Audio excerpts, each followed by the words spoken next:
From cell phones to table lamps, from mighty generators to homely inverters, they are everywhere.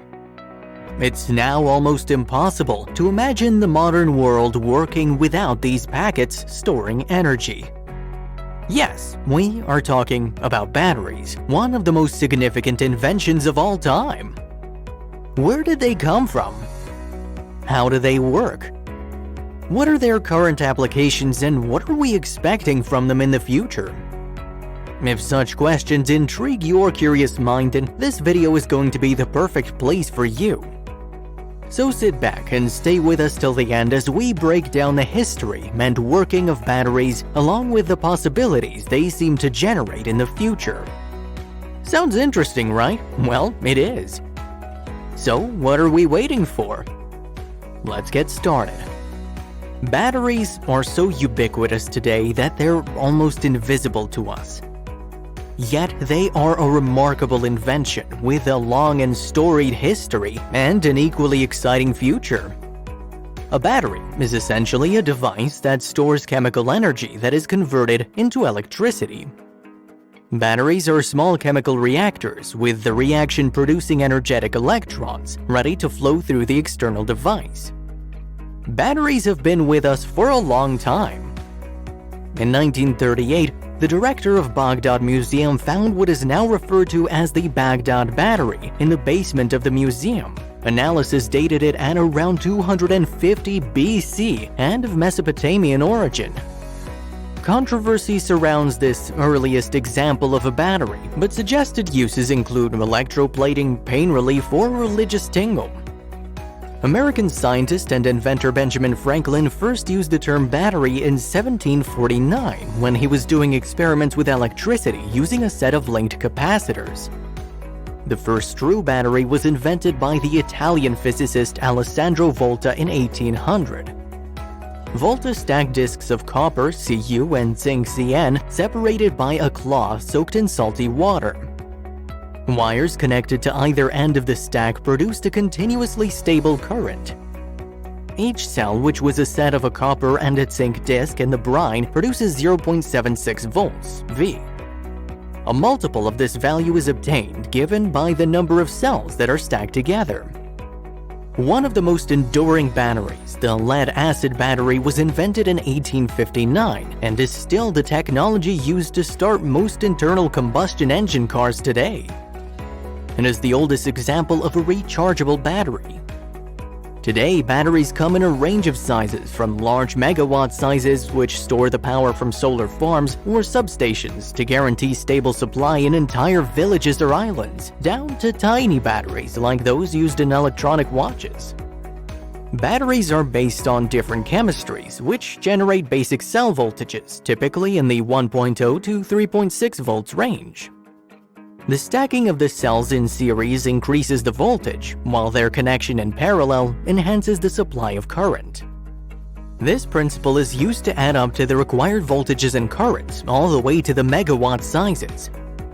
When a battery is discharged, the chemical reaction produces some extra electrons as the reaction occurs. An example of a reaction that produces electrons is the oxidation of iron to produce rust. Iron reacts with oxygen and gives up electrons to the oxygen to produce iron oxide. The standard construction of a battery is to use two metals or compounds with different chemical potentials and separate them with a porous insulator. The chemical energy is the energy stored in the atoms and bonds of the compounds, which is then imparted to the moving electrons when these are allowed to move through the connected external device. A conducting fluid such as salt and water is used to transfer soluble ions from one metal to the other during the reaction and is called the electrolyte. The metal or compound that loses the electrons during discharge is called the anode, and the metal or compound that accepts the electrons is called the cathode. This flow of electrons from the anode to the cathode through the external connection is what we use to run our electronic devices. When the reaction that produces the flow of electrons cannot be reversed, the battery is referred to as a primary battery. When one of the reactants is consumed, the battery is flat. The most common primary battery is the zinc-carbon battery. It was found that when the electrolyte is an alkali, the batteries lasted much longer. These are the alkali batteries we buy from the supermarket.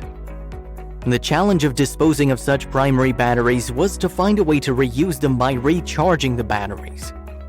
This becomes more essential as the batteries become larger, and frequently replacing them is not commercially viable. One of the earliest rechargeable batteries, the nickel-cadmium battery (NiCd), also uses an alkali as an electrolyte. In 1989, nickel-metal hydrogen batteries, or NiMH, were developed and had a longer life than NiCd batteries. These types of batteries are very sensitive to overcharging and overheating during charge, and therefore the charge rate is controlled below a maximum rate. Sophisticated controllers can speed up the charge without taking less than a few hours.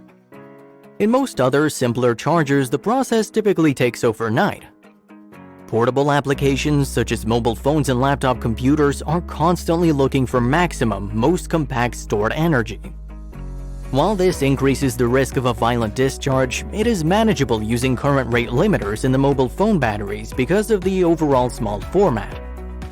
But as larger applications of batteries are contemplated, the safety in large format and a large number of cells has become more of a significant consideration. New technologies often demand more compact, higher capacity, safe rechargeable batteries. In 1980, the American physicist Professor John Goodenough invented a new type of lithium battery, in which the lithium Li could migrate through the battery from one electrode to the other as an Li+ ion. Lithium is one of the lightest elements in the periodic table, and it has one of the largest electrochemical potentials. Therefore, this combination produces some of the highest possible voltages in the most compact and lightest volumes. This is the basis for the lithium-ion battery. In this new battery, lithium is combined with a transition metal, such as cobalt, nickel, manganese, or iron, and oxygen to form the cathode. During recharging, when a voltage is applied, the positively charged lithium ion from the cathode migrates to the graphite anode and becomes lithium metal. Because lithium has a strong electrochemical driving force to be oxidized if allowed, it migrates back to the cathode to become an Li+ ion again and gives up its electron back to the cobalt ion. The movement of electrons in the circuit gives us a current that we can use. Depending on the transition metal used in the lithium-ion battery, the cell can have a higher capacity but can be more reactive and susceptible to a phenomenon known as thermal runaway. In the case of lithium cobalt oxide (LiCoO2) batteries made by Sony in the 1990s, this led to many such batteries catching fire. The possibility of making battery cathodes from nanoscale material and hence more reactive was out of the question. But in the 1990s, Goodenough again made a huge leap in battery technology by introducing a stable lithium-ion cathode based on lithium iron and phosphate. This cathode is thermally stable. It also means that nanoscale lithium iron phosphate (LiFePO4) or lithium ferrophosphate (LFP) materials can now be made safely into large format cells that can be rapidly charged and discharged.